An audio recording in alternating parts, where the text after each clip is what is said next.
Pour discuter de cette grève et des événements politiques de la semaine, je retrouve les journalistes Catherine Lévesque du National Post et Yves Malo, ex-chef du bureau parlementaire de Radio-Canada à Ottawa. Bonsoir à vous deux. Bonsoir. Bonsoir. On est au jour 2 donc de la grève dans le secteur public fédéral. Les services essentiels sont maintenus, mais quand même, il va y avoir des impacts. Il y a déjà des impacts dans certains secteurs. Catherine, je vais commencer avec vous. Est-ce qu'Ottawa a de la marge de manœuvre pour bonifier son offre aux syndiqués? Sinon, quel impact pourrait avoir ce conflit sur le gouvernement si ça se prolonge? Ben, en termes d'impact financier, la marge de manœuvre plutôt, Ottawa a toujours le choix d'en donner plus, mais je pense que le gouvernement fédéral sait très bien que la facture sera très salée. Déjà, on est assez généreux en donnant 9% sur 3 ans. C'est ce qui avait été recommandé par le médiateur, et on trouve que c'est une bonne offre, une offre qui est correcte, qui respecte la capacité de payer des contribuables canadiens. Alors, je vois difficilement comment le gouvernement pourrait décider d'en donner un peu plus, mais comme vous pouvez constater, là, vraiment, il y a un gros écart quand même avec les demandes là, des syndiqués. En ce qui concerne les services, l'impact de cette grève, écoutez, elle vient de commencer. Déjà, il y a de la grogne, il y a de la frustration de la part des Canadiens qui veulent un passeport, qui veulent des gens qui veulent immigrer au Canada, des gens qui veulent des services finalement du gouvernement fédéral. Donc, on vient à peine de se sortir finalement de cette situation où on n'arrivait pas, par exemple, à commander un passeport. Il y avait des délais incroyables. Là, les choses commençaient à revenir à la normale, et là, on est replongé finalement dans une situation où on pourrait le voir des délais. Donc, je vous dirais que c'est très, très frustrant là, pour le gouvernement. Ouais. Sur la possibilité d'une loi spéciale, si évidemment la grève se poursuit, Yves, on le sait, le NPD et le Bloc ont déjà dit qu'il n'était pas question d'appuyer le gouvernement pour une loi spéciale. Est-ce qu'on peut imaginer les conservateurs voter avec les libéraux si on se rend jusque-là? Est-ce que vous pouvez imaginer ça, vous? Oui, je peux l'imaginer, mais remarquez, les conservateurs nous ont habitués à beaucoup de surprises. Ils peuvent y aller avec de la petite politique et décider de ne pas appuyer cette loi spéciale, mais ce serait pas pour des raisons économiques, ce serait vraiment pour des raisons idéologiques. Mais assurément, Justin Trudeau aura la mèche très courte dans ce conflit-là, parce que, Catherine l'a dit, là, on vient de passer à travers une année très difficile en matière de certains services, n'est-ce pas, passeport, ne serait-ce de la charte des voyageurs qui était très bancale, les listes d'attente en immigration. Bref, est-ce qu'on est prêt encore à retrouver des services difficiles à avoir? Parce que chaque jour de grève qui passe va faire en sorte que ça va être de plus en plus difficile de revenir à la normale après. Alors, M. Trudeau aura la mèche courte. Il devra faire de l'œil aux conservateurs pour avoir leur appui. Est-ce que M. Poilievre peut se permettre de l'appuyer? Je pense qu'il n'y aura pas beaucoup de choix quand viendra le temps de le faire. Mais évidemment, c'est un conflit où personne n'a vraiment l'appui du public en ce moment, ni M. Trudeau, ni les syndiqués, parce que, justement, on sort de cette année difficile. Oui, Catherine, sur la possibilité d'une loi spéciale de retour au travail, qu'est-ce que vous en pensez?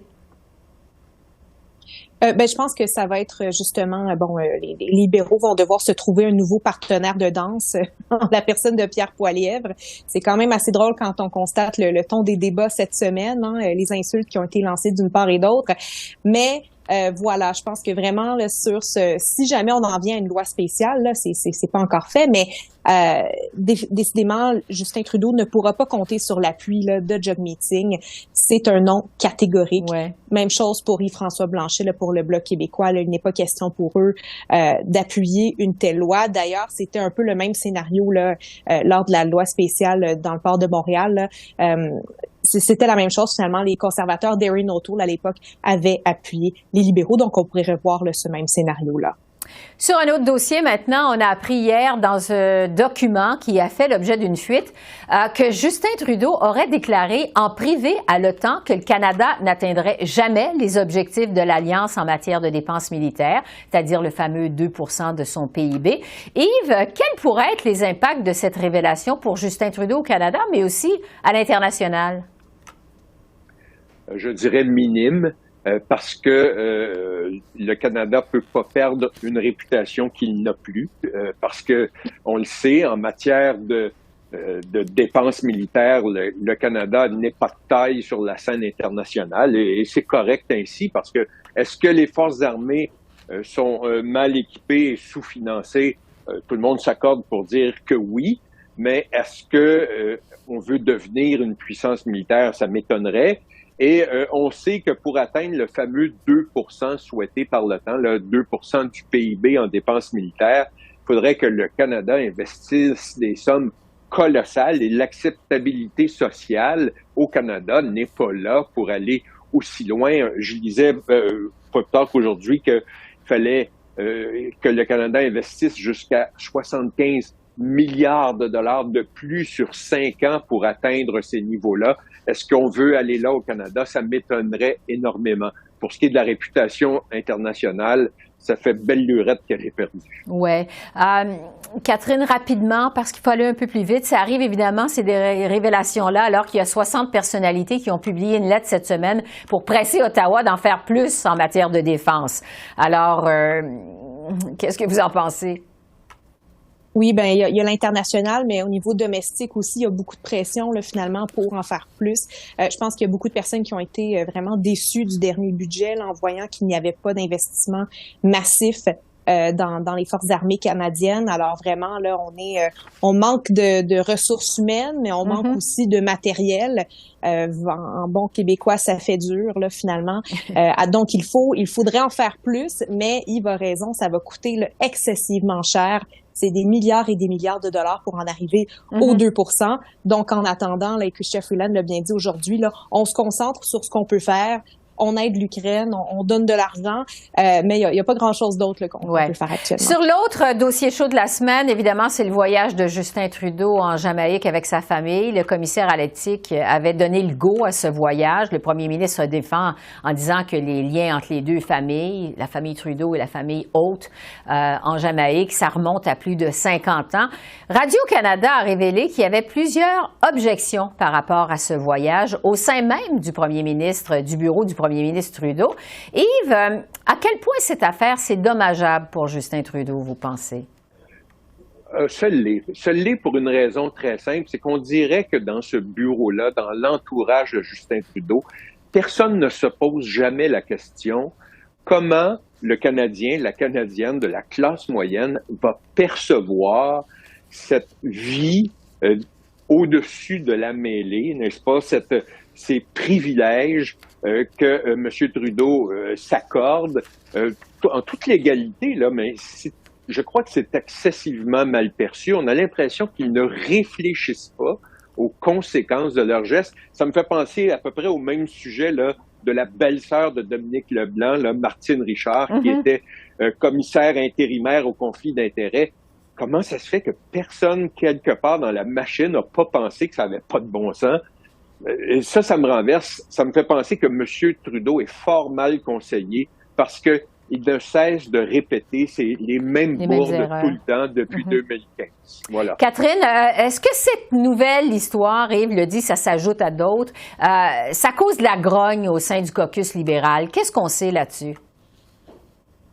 Oui, je pense que c'est le même scénario, hein. C'est le même scénario que l'Agacan, que bon, le voyage en Inde. Finalement, je pense que les libéraux ne sont pas contents.